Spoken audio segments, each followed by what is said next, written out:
Hello everyone and welcome back to Lucky Loaders 15, where I'll be giving you two selections for tomorrow's racing. Now before we get into them, I quickly just want to reflect on how our tips performed today. In the end, it's not been a bad day at all here on my YouTube channel, as we had a winning nap at Carlisle. That was Warlord. I thought Brendan Powell gave this one a good ride. He was just sitting out the back. Like I said in my video this morning, I thought there would be quite a bit of pace on, and in the end it just set up for him, and he was able to take his time and warm into that race. And in the end, you have to say he was quite a worthy winner. He was idling a little bit in the closing stages because he was left on his own, and that gave Manella Drama a chance to get back into the race as he rallied really strongly. But in the end, he was able to hold on, and he did respond when Manella Drama came upside to him. So it was a good thing that we were able to get up on the line there. But yeah, he's definitely a smart horse, and he could be maybe one to maybe go up in grade. Maybe a race like the King Henry VIII novice chase at Sandown in December at the Tingle Creek meeting could be on the agenda. I thought that was definitely a good performance by him, and the form of that Newton Abbott race has worked out really well because Witness Protection and then Rockstar Ronnie was a winner today at Kempton. So yeah, pay attention for that race. It's working out quite well. So yeah, that was a good result for us there. Away from that, however, our other two selections were disappointing. Frenchy Delarge, my next best, just never really seemed to take to his fences. He unseated Robbie Dunn at the second fence, and his first go over a fence wasn't the most convincing either. So yeah, he didn't seem to be in love in the game, but you'll have to give him one more chance before you finally throw in the towel with him. And then the other selection, Thabar Bifraj, very peculiar ride in the end. Caelan Quinn, you could tell early on he didn't want to make the run-in, where quite clearly this horse's best form had been when it made the run-in in the past or been handy. And if you were going to have any chance at Kempton today, you pretty much needed to be handy. I don't know what the hell he was doing holding onto the horse, and that just blew the chance from the get-go.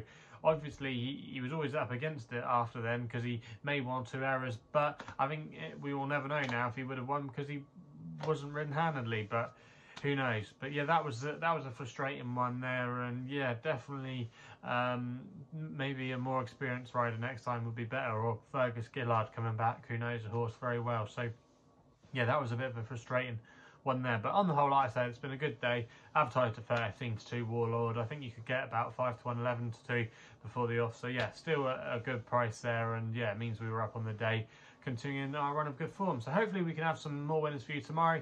Like I said at the top of the video, two selections. We're going to go to Huntingdon for the first one, to a conditional jockeys handicap veteran chase.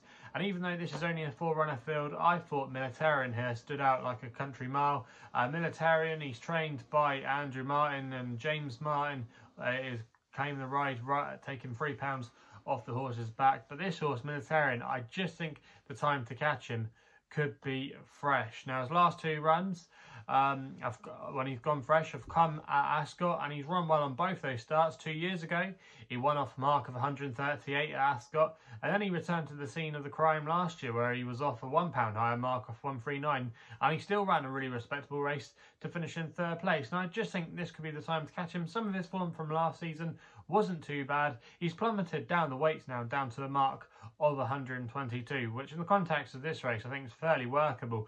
And if you look at his rivals, I'm not really convinced about any of them, to be honest. I think Militarian is the most likely winner if he can get anywhere near that Ascot, anywhere near his Ascot runs the last 2 years on his seasonal comeback. So yeah, I think if he replicates them, he'll take all the beating. No comment. It's just a quirky horse that who knows what the key is to him. You've got Christopher Kellett's horse, who's got loads of letters next to his name. He doesn't appeal. And then Soupy Soups, the same can be said for him. So yeah, I do think Militarian, the time is to catch him fresh. He's currently available at 3-1 with Bet365. That was the standout price. If you can still get anywhere near that kind of price, or even 2-1, you know, that was the shortest price he was on offer at. I do think you got a really good bet there, and yeah, I think if he can just get into an easy lead, because he can go prominently and get into a good rhythm, he could just be hard to peg back, and the conditions shouldn't be a problem. And he's got, like I say, plenty of form round right-handed track. So yeah, all pointing to a good run for Militarian tomorrow, and fingers crossed we can get off to a good start there.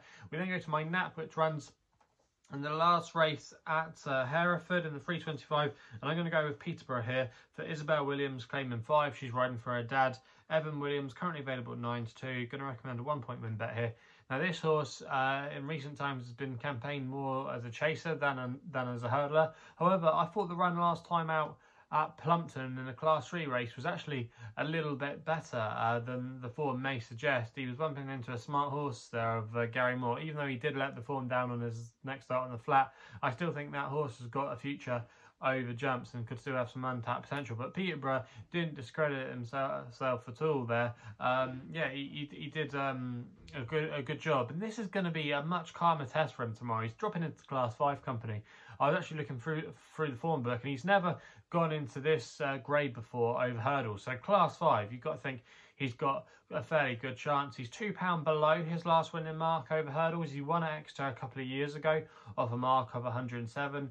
He's now down to 105. The ground should be in his favour. He's well in on his chase form. You know, just lots to like about him tomorrow. He's quite versatile sort. He can be ridden prominently, can be held up. I think if Isabel Williams tomorrow just takes the lead, there's a couple of here that like to go forward. She can just get a nice turn to the race. I think she's actually quite good on a hold-up performer, Isabel. She knows how to judge it sometimes, and her £5 claim could just prove so valuable on her. Basically means that Peterborough's running off the mark of 100. There should be no excuses tomorrow for Peterborough unless he just prefers chasing. But if you look at all the NAFs and you see the form book, I think he's got really solid credentials.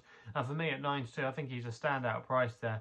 And I think maybe he should be a lot short of the bet and around about the 5-2, 3-1 kind of mark. So if you still get in 9-2 out there, I think that's good value. And I'm going to recommend him as my NAF of the day in the lucky last at Hereford. So they're the two tips for tomorrow's racing. If you're still enjoying these videos, remember to hit that thumbs up button and subscribe here to my YouTube channel at LuckyLoaders15. If you want to follow me on social media, Twitter is the best place to do so, where my handle is at LuckyLoader15. And if you want to find out a bit more about myself, my website is www.chrisloaderracing.co.uk. So please game responsibly. Hopefully we can have a couple of winners for you tomorrow, and we'll be seeing you soon.